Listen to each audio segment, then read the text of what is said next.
Japan में Okinawa नाम की एक जगह है जहाँ के लोग काफी टाइम से 100 साल से ज्यादा जीते आए हैं।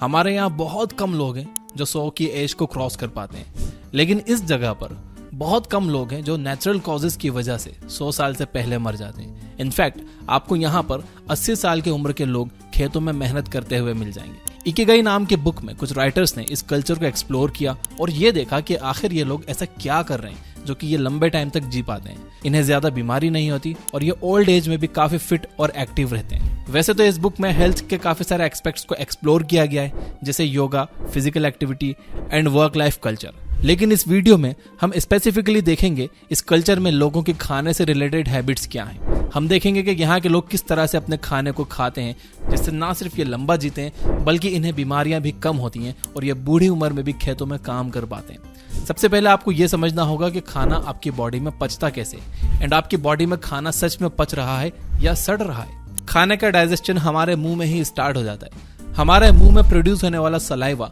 खाने में प्रेजेंट स्टार्च को ब्रेक करता है। तो अगर आप स्टार्च बेस्ड डाइट जैसे फ्रूट्स या आलू खा रहे हो तो उसका एक मेजर पोर्शन आपके मुंह में ही डाइजेस्ट हो जाता है। जब आप अच्छे से खाने को चबाकर निगलते हो तो खाना आपके इसोफेगस से होकर आपके पेट में जाता है। एक बार खाना आपके पेट में पहुंच गया तो आपका पेट 3 एंजाइम्स रिलीज करता है, हाइड्रोक्लोरिक एसिड, म्यूकस और पेप्सिन। पेप्सिन आपके खाने में प्रेजेंट प्रोटीन को डाइजेस्ट करने में हेल्प करता है, लेकिन पेप्सिन को काम करने के लिए एक एसिडिक मीडियम की जरूरत होती है और यह acidic medium hydrochloric acid provide करता है।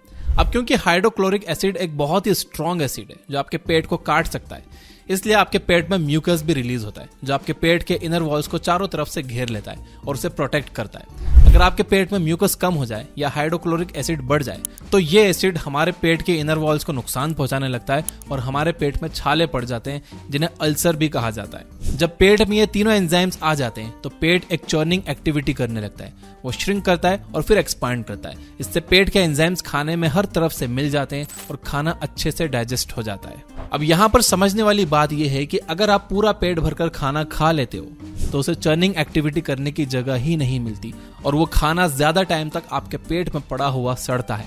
इसलिए कहते हैं कि कभी भी पूरा पेट भरकर नहीं खाना चाहिए। पेट हमेशा थोड़ा खाली रखना चाहिए ताकि वो खाना मूव कर सके। पेट में 4-5 घंटे तक रहने के बाद आपका खाना वहां से निकलता है और फिर स्मॉल इंटेस्टाइन में जाता है। यहाँ उसकी मुलाकात बाइल जूस से होती है जो कि आपके लीवर में प्रोड्यूस होता है। बाइल जूस आपके खाने में प्रेजेंट फैट को डाइजेस्ट करता है। इसके अलावा यहाँ पर आपके खाने में कुछ पैनक्रियाटिक और इंटेस्टाइनल जूसेस भी मिक्स होते हैं जो प्रोटीन को और डाइजेस्ट करने का काम करते हैं। इंटेस्टाइन्स में पेरिस्टोलिसिस मूवमेंट होता है जिसके हेल्प से खाना आगे की तरफ मूव करता है। इसीलिए फिजिकल एक्टिविटी बहुत जरूरी है। जब आप फिजिकल एक्टिविटीज करते हो तो इंटेस्टाइन्स के लिए पेरिस्टोलिसिस मूवमेंट और आसान हो जाता है। रास्ते में आपके स्मॉल इंटेस्टाइन्स की वॉल आपके खाने से न्यूट्रिएंट्स को अब्सॉर्ब करके उसे आपके ब्लड सेल्स तक पहुंचा देती है। जो खाना सही से डाइजेस्ट नहीं हो पाता वो बाकी के वेस्ट मटेरियल के साथ आपके लार्ज इंटेस्टाइन में चला जाता है और वहां से बाहर निकल जाता है। अब जब आप डाइजेशन के प्रोसेस को अच्छे से समझ गए हो तो आइए देखते हैं कि आप किस तरह से अपने ईटिंग हैबिट्स को इंप्रूव कर सकते हो। और ये वीडियो का सबसे इंपॉर्टेंट पार्ट है, ध्यान से सुनना। Number 1, chew your food well. जैसा कि हमने देखा कि आपके खाने का डाइजेशन मुंह से ही स्टार्ट हो जाता है। अगर आप खाने को अच्छे से चबाओगे नहीं तो आपके खाने में प्रेजेंट स्टार्च का डाइजेशन अच्छे से नहीं हो पाएगा। इसके अलावा हमने देखा कि आपका पेट एक चर्निंग एक्टिविटी करता है जिससे पेट के सारे एंजाइम्स फूड में अच्छे से मिक्स हो जाते हैं। इमेजिन करो कि आपने अपने खाने को अच्छे से नहीं चबाया और आपके पेट में कुछ सॉलिड फूड पार्टिकल्स चले गए। ऐसे में वो एंजाइम्स आपके खाने में अच्छे से मिक्स नहीं हो पाएंगे और वो सॉलिड फूड अच्छे से डाइजेस्ट नहीं होगा। इसके साथ ही वो आपके स्मॉल इंटेस्टाइन में भी अच्छे से अब्सॉर्ब नहीं होगा, यानी आपको उस खाने में मौजूद जो न्यूट्रिएंट्स मिलना चाहिए थे वो मिलेंगे ही नहीं। तो आपका उसे खाने या ना खाने का कोई फायदा ही नहीं हुआ। इसलिए अपने खाने को हमेशा अच्छे से चबाकर खाइए। ओकिनावा आइलैंड के लोग 1 घंटे तक बैठकर खाना खाते हैं। आयुर्वेद के अकॉर्डिंग आपको अपने खाने को कम से कम 32 बार अच्छे से चबाना चाहिए ताकि सारे सॉलिड पार्टिकल्स ब्रेक हो जाएं और उसमें सलाइवा अच्छे से मिक्स हो जाए। यानी एक तरह से आपको अपना खाना खाना नहीं चाहिए बल्कि पीना चाहिए। आपको अपना खाना इतना चबाना चाहिए कि वो आपके मुंह में ही एक लिक्विड बन जाए। नंबर 2, डोंट ओवर ईट। हमें लगता है कि ज्यादा खाने से हमारे अंदर ज्यादा एनर्जी रहेगी और हम हेल्दी रहेंगे, लेकिन ऐसा नहीं। इकिगाई में कहा गया है कि आपको अपना खाना सिर्फ 80% कैपेसिटी तक खाना चाहिए। हमने देखा कि आपके पेट में एक चर्निंग एक्टिविटी होती है जिससे आपके पेट में मौजूद एंजाइम्स आपके खाने में मिक्स हो जाते हैं। इमेजिन कीजिए कि आपका पेट पूरी तरह से खाने से भरा हुआ है और उसमें बिल्कुल स्पेस नहीं है। ऐसे में आपके पेट को चर्न करने में प्रॉब्लम होगी, उसमें एंजाइम्स अच्छे से मिक्स नहीं हो पाएंगे एंड आपका खाना पचेगा नहीं बल्कि सड़ेगा। एंड जब खाना सड़ता है तो हमें एसिडिटी होती है, मुंह से बदबू आने लगती है, इसलिए आप कभी भी पूरा पेट भरकर मत खाओ।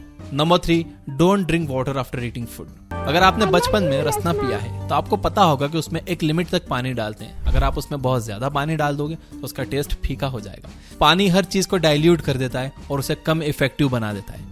दूध में पानी मिलने से वो पतला हो जाता है और एसिड में पानी मिलने से वो कम इफेक्टिव हो जाता है। जैसा कि हमने देखा कि हमारे पेट में काफी सारे एंजाइम्स रिलीज होते हैं, तो जब हम खाने के ठीक बाद पानी पी लेते हैं तो हमारे ये सारे एंजाइम्स डाइल्यूट हो जाते हैं, उनका असर कम हो जाता है, जिससे हमारा खाना सही से डाइजेस्ट ही नहीं होता। आयुर्वेद में बताया गया है कि खाने के बाद हमारे पेट में जठर अग्नि जलती, जिससे खाना पचता है। अब अगर आप पानी पी लोगे तो वो अग्नि तो बुझ जाएगी, फिर खाना पचेगा नहीं, सड़ेगा। इसलिए खाने से कम आधे घंटे बाद तक आप पानी मत पीजिए। Number 4, do some form of physical activity. Okinawa के लोग लंबे टाइम तक फिट रहने के लिए काम नहीं करते, वो लोग काम करते हैं इसलिए वो लंबे टाइम तक फिट रहते हैं। वहां के लोग आज भी अपने डेली काम को करने के लिए टेक्नोलॉजी का यूज नहीं करते, वो अपने हाथ से काम करना पसंद करते हैं। हमारी जनरेशन की प्रॉब्लम यह है कि हम सारा दिन बैठे बैठे निकाल देते हैं। इस वजह से हमारा ब्लड सर्कुलेशन खराब हो जाता है, हमारे इंटेस्टाइन्स में पेरिस्टोलिसिस मूवमेंट भी नहीं हो पाता। इससे हमारे खाने को आगे मूव करने में प्रॉब्लम होती है, जिससे वो खाना टाइम पर प्रोसेस ही नहीं हो पाता। इसलिए जरूरी है कि आप दिन भर में थोड़ा फिजिकल एक्टिव रहने की कोशिश करो। लिफ्ट की जगह स्टेयर्स यूज करो, मार्केट पैदल या साइकिल से चले जाओ, या फिर अपनी गाड़ी थोड़ी दूर पार्क कर दो ताकि आप मार्केट पैदल चलकर जा सको। अगर आप अपने फोन में कुछ टाइम पास कर रहे हो तो टहलते टहलते हुए कर लो यार, बेड पर लेट कर नहीं।